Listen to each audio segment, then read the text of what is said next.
Sofi. Tercera parte. Las flores de Horas. Capítulo 13. Allí un día y aquí un año.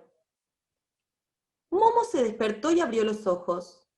Durante un rato no sabía dónde estaba.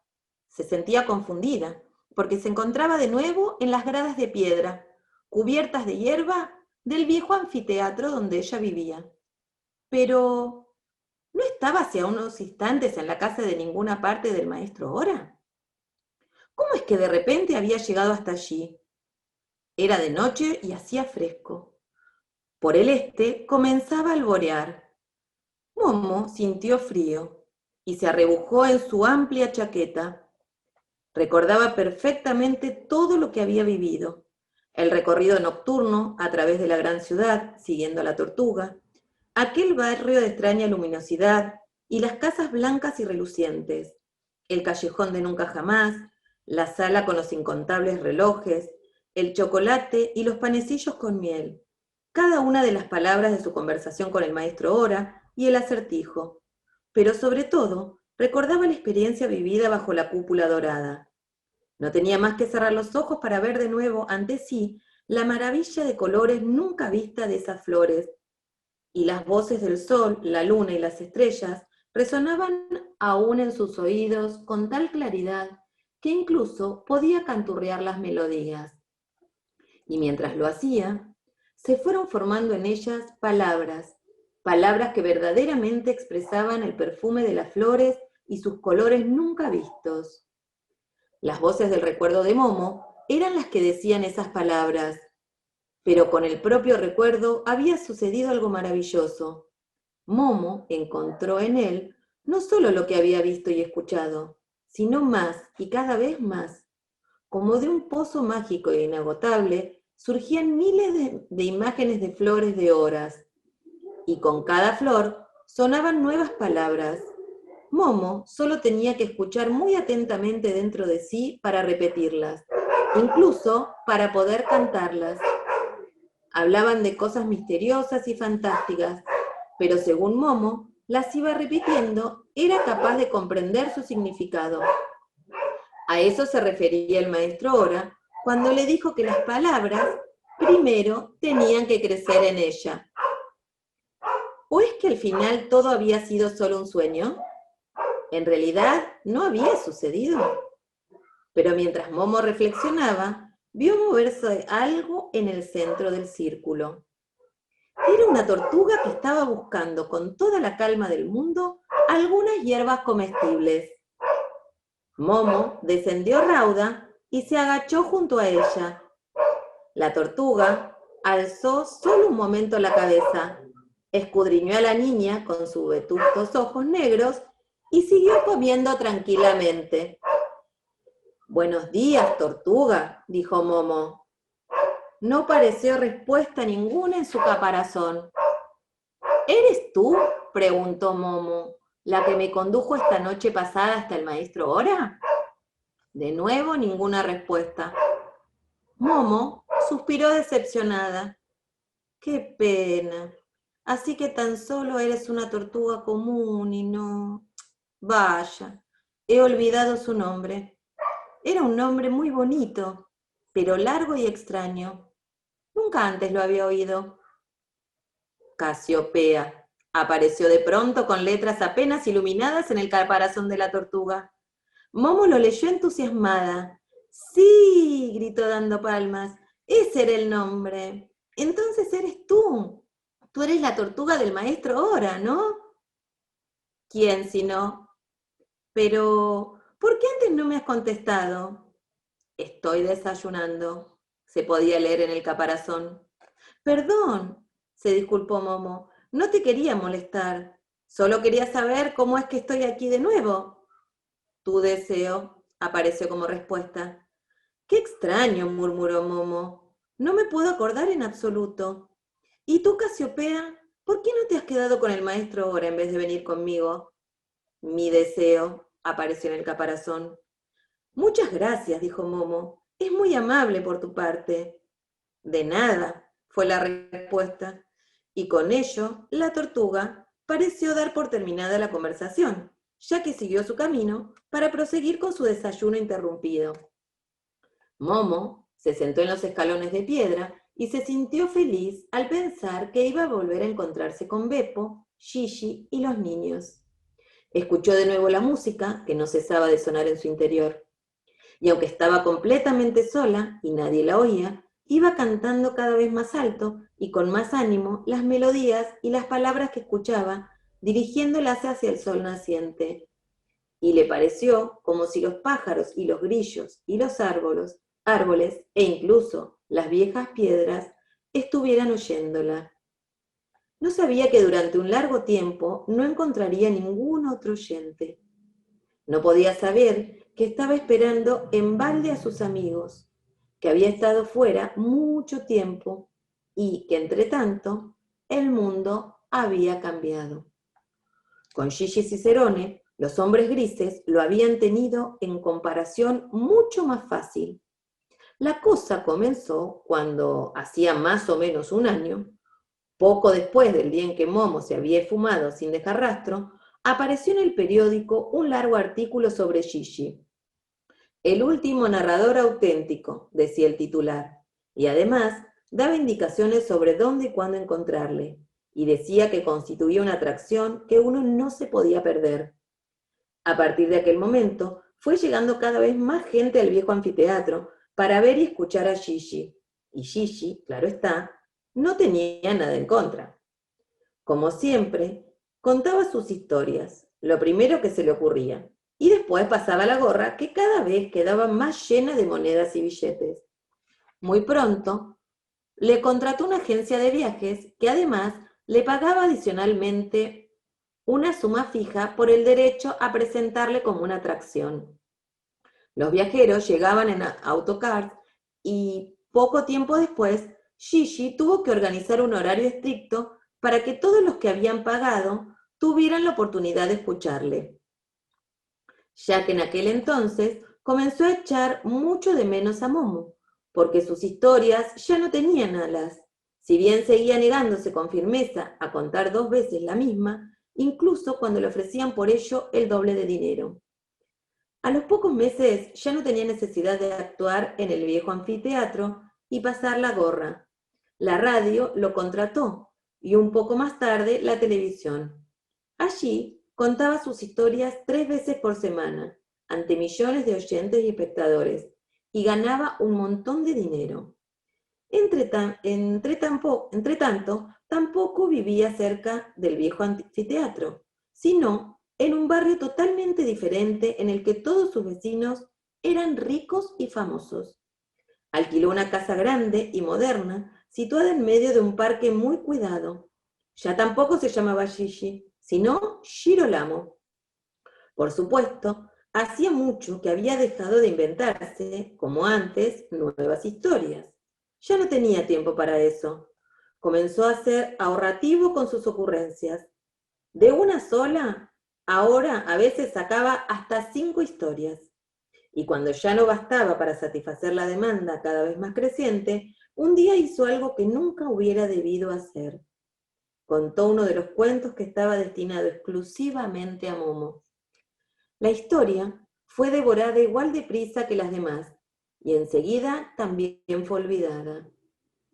Le pedían más, y Gigi estaba tan aturdido por ese ritmo que sin darse cuenta dejó escapar una tras otra todas las historias que habían estado destinadas únicamente a Momo. Y cuando hubo contado la última, de repente se sintió vacío y hueco, como si ya no pudiera inventar nada más. Con el temor de que el éxito pudiera abandonarle, comenzó a contar todos sus cuentos de nuevo, solo que con otros nombres y con algunos cambios. Y lo sorprendente es que nadie pareció darse cuenta. En cualquier caso, el interés no decreció, así que Gigi se agarró a aquello como un náufrago a una tabla de salvación, porque ahora era rico y famoso, y ¿acaso no era aquello con lo que siempre había soñado? Pero a veces, en la noche, cuando estaba en la cama cubierto en su colcha de seda, sentía nostalgia de su otra vida, en la que podía estar con Momo y el viejo Beppo y los niños, y aún sabía contar historias de verdad. Aún así, no había vuelta atrás, puesto que Momo seguía desaparecida. Al principio, Gigi había hecho algunos intentos serios de encontrarla, pero después ya no dispuso de tiempo para hacerlo. Ahora tenía 3 eficientes secretarios que cerraban sus contratos, a las que dictaban sus historias, que se ocupaban de la publicidad y de organizar sus citas. Nunca fue posible intercalar un instante para la búsqueda de Momo. Poco quedaba ya del antiguo Gigi, pero un día ese poco se despertó y Gigi decidió volver a ser el mismo. Ahora él, se dijo, era alguien cuya voz tenía peso y al que millones de personas escuchaban.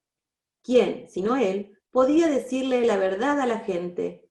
Quería contarles todo sobre los hombres grises, y después de contarlo quería añadir que no se trataba de una historia inventada, y pedir a todos los oyentes que le ayudaran a buscar a Momo.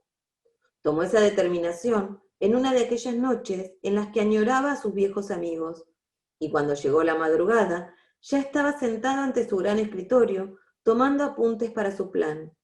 Sin embargo, antes de que hubiera escrito la primera palabra, sonó el teléfono.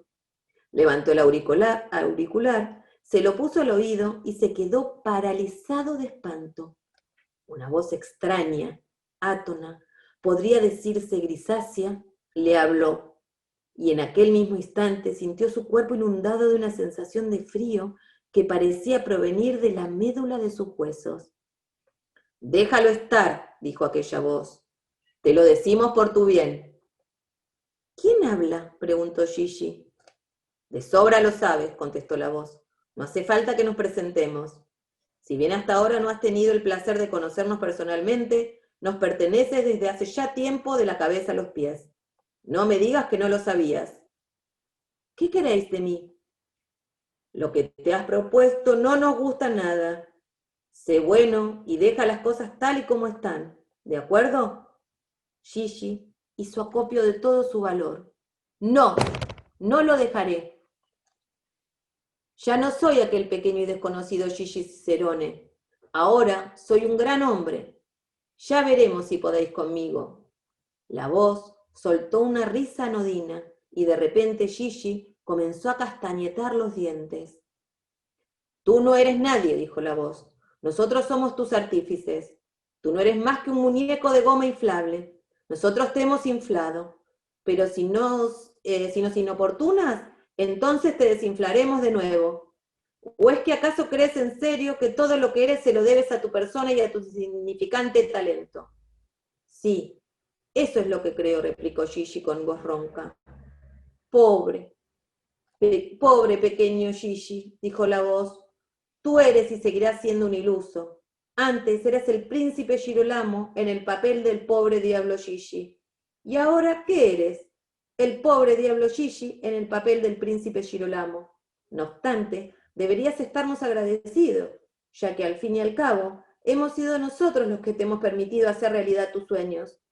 «Eso no es verdad», dijo Gigi. «Eso es mentira». «Por todos mis tiempos», repuso la voz riendo de nuevo de forma anodina. «Precisamente, tú nos vienes con la verdad. Antes siempre tenías unos dichos tan bonitos sobre lo que era o no era verdad». «Ay, no, pobre Gigi. No te sentará nada bien invocar la verdad. Eres famoso por tus embustes gracias a nosotros, pero la verdad no es competencia tuya, así que déjalo de una vez». «¿Qué habéis hecho con Momo?», masculló Gigi. «No te calientes esa cabecita loca con ese asunto. Tú ya no puedes ayudarla, y menos aún si cuentas esta historia sobre nosotros. Lo único que conseguirás será que tu éxito desaparezca tan rápido como te llegó. Por supuesto, eres tú quien debes decidirlo. No queremos impedirte que te hagas el héroe y que te arruines, si tanto te va en ello. Pero no puedes esperar de nosotros que te sigamos protegiendo si eres tan desagradecido. ¿Acaso no es mucho más agradable ser rico y famoso?». «Sí», respondió Gigi con una voz ahogada. «Claro, ¿lo ves? Así que déjanos fuera de este juego, ¿vale? Es mejor que sigas contándole a la gente lo que quiere oír de tus labios. ¿Y cómo voy a hacerlo?, preguntó haciendo un gran esfuerzo. Ahora que ya lo sé todo. Te daré un buen consejo. No te tomes tan en serio a ti mismo. De verdad que la cosa no depende de ti. Visto así, podrías seguir tan ricamente como hasta ahora. Sí, murmuró Gigi con la mirada perdida. Visto así. Y entonces se oyó un clic en el teléfono y Gigi colgó también. Cayó de bruces sobre el tablero de su enorme escritorio y ocultó su rostro entre los brazos. Un sollozo ahogado lo sacudió. A partir de aquel día, Gigi perdió todo el respeto por sí mismo. Abandonó su plan y continuó haciendo lo de siempre, pero se sentía como un estafador. Y es que realmente lo era. Antes, su fantasía le había conducido por caminos alados, y él la había seguido despreocupadamente. Pero ahora estaba mintiendo. Se convirtió en un payaso, en el pelele de su público, y él lo sabía. Empezó a odiar su trabajo, y así sus historias se hicieron cada vez más pueriles o sentimentaloides. Pero aquello no perjudicó de ninguna manera su éxito. Por el contrario, lo definieron como un nuevo estilo y muchos intentaron imitarle. Se puso de moda. Sin embargo, Gigi no se divertía en absoluto. Ahora ya sabía a quién le debía todo eso. No había ganado nada, lo había perdido todo. Así que iba corriendo como un loco en su coche de cita en cita, volaba en los aviones más veloces y dictaba sin cesar a sus secretarias, allá de donde se encontraba, sus viejas historias con ropajes nuevos. Era, tal y como proclamaban todos los periódicos, asombrosamente fecundo. De esta manera, Gigi el soñador se convirtió en Girolamo el embustero. Mucho más difícil le resultó a los hombres grises hacerse con el viejo Beppo Barrendero. Tras aquella noche en la que Momo había desaparecido, siempre estaba sentado esperando, cuando su trabajo se lo permitía, en el viejo anfiteatro. Su preocupación y su intranquilidad aumentaban de día en día, y cuando finalmente ya no pudo aguantar más, decidió, a pesar de todas las objeciones comprensibles que Gigi había enumerado, ir a la policía. Es mejor, decía, que metan a Momo de nuevo en uno de esos auspicios con rejas en las ventanas, a que los hombres grises se hagan con ella, si es que aún está con vida. Ya se escapó una vez de uno de esos hospicios y lo puede hacer de nuevo, pero antes hay que encontrarla. Así que se dirigió a la comisaría más próxima, que estaba situada en el extrarradio de la ciudad. Durante un buen rato vaciló ante la puerta, dando vueltas a su sombrero entre las manos, hasta que hizo acopio de valor y entró. ¿Qué deseas?, le preguntó un policía, que en ese mismo instante estaba ocupado en cumplimentar un formulario largo y difícil. Beppo necesitó unos minutos antes de poder decir: «Ha debido de suceder algo terrible». «¿Y eso?», inquirió el policía mientras seguía escribiendo. «¿De qué se trata?». «Se trata», contestó Beppo, «de nuestra Momo». «¿Una niña?». «Sí, una niña pequeña». «¿Es su hija?».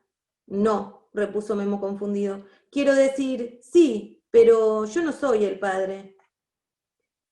«No quiero decir sí», repitió el policía irritado. «¿De quién es esa niña? ¿Quiénes son sus padres?». «No lo sabe nadie», contestó Beppo. «¿Dónde está registrada?». «¿Registrada?», preguntó Beppo. «Supongo que con nosotros, todos la conocemos». «O sea que no está registrada», contestó el policía suspirando. «¿Sabe usted que eso está prohibido? ¿A dónde iremos a parar? ¿Con quién vive esa niña?». «Vive en su propia casa», replicó Beppo. «Quiero decir, en el viejo anfiteatro. Pero ahora ya no vive allí. Ha desaparecido». «Un momento», dijo el policía. A ver si le he entendido bien. En las ruinas de ahí afuera vive hasta ahora una niña vagabunda llamada... ¿Cómo ha dicho usted?». «Momo», respondió Beppo. El policía comenzó a tomar nota de todo. «Llamada Momo». «Momo, ¿qué más? Dígame el nombre completo, por favor». «Momo y nada más», dijo Beppo. El policía se rascó la barbilla y miró a Beppo apesadumbrado. Esto no puede ser, señor mío. Claro que le quiero ayudar, pero con estos datos no podemos formular una denuncia. Así que, por favor, antes de nada, dígame su nombre. Beppo, contestó Beppo. ¿Y qué más? Beppo Barrendero. Lo que quiero saber es el apellido, no su profesión. Es las dos cosas, le explicó Beppo pacientemente. El policía dejó caer la pluma y escondió su rostro entre las manos. Dios santo, exclamó desesperado. ¿Por qué tengo que estar al servicio justo hoy, justo ahora? Entonces se enderezó, estiró los hombros, lanzó una sonrisa reconfortante al anciano y le dijo con la delicadeza de un enfermero: más tarde tomaremos nota de todos los datos personales. Ahora cuénteme por orden todo lo que ha sucedido y por qué. ¿Todo?, preguntó Beppo dubitativo. Todo lo referente al asunto, respondió el policía. No dispongo casi de tiempo. Antes de mediodía tengo que cumplimentar toda esta montaña de formularios. Estoy al límite de mis fuerzas y de mis nervios. Pero tómese su tiempo y cuénteme lo que le aflige. Se inclinó hacia atrás y cerró los ojos con la expresión de un mártir al que fueran a asar de un momento a otro en la parrilla. Y el viejo Beppo comenzó a contar, a su extraña manera, y con largas divagaciones, toda la historia, empezando desde la aparición de Momo y su cualidad especial hasta los hombres grises que él mismo había visto en el vertedero. Y esa misma noche, concluyó, Momo desapareció. El policía le miró compungido un largo rato.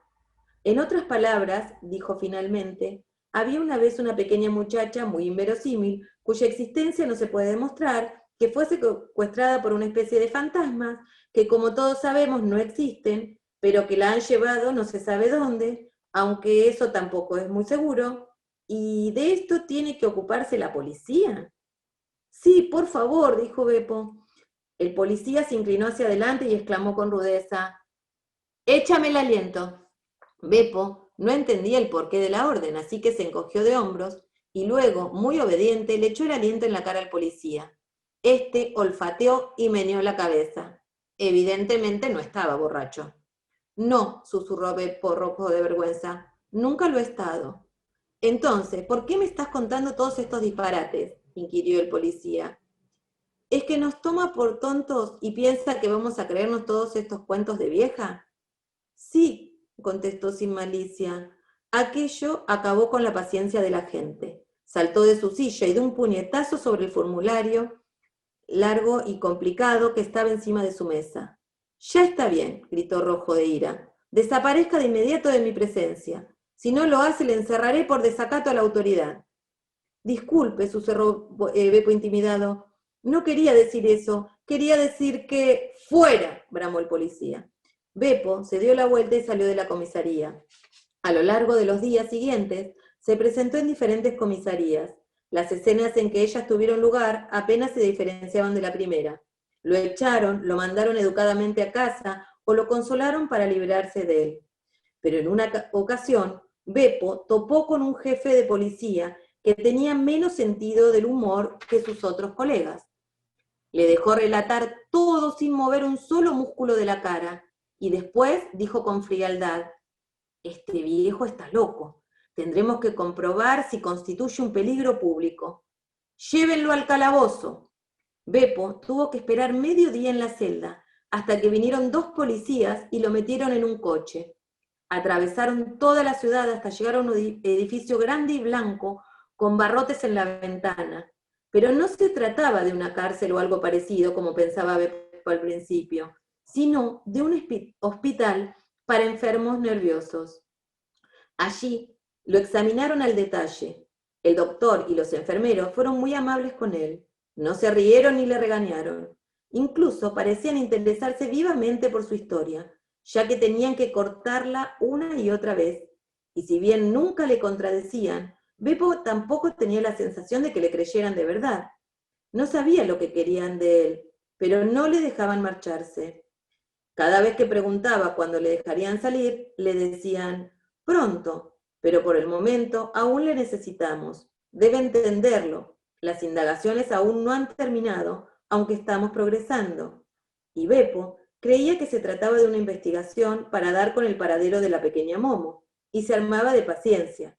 Le habían adjudicado una cama en una sala grande, donde también dormían otros pacientes. Una noche se despertó y vio a la tenue luz de la iluminación de emergencia que alguien estaba de pie junto a su cama. Primero divisó solo el puntito de brasa de un cigarro encendido, pero después descubrió en la penumbra el bombín gris y el maletín de aquella figura que aquella figura llevaba. Cuando comprendió que se trataba de uno de los hombres grises, sintió frío hasta la médula de los huesos y quiso gritar pidiendo ayuda. Bien, vamos a dejar ahí este capítulo.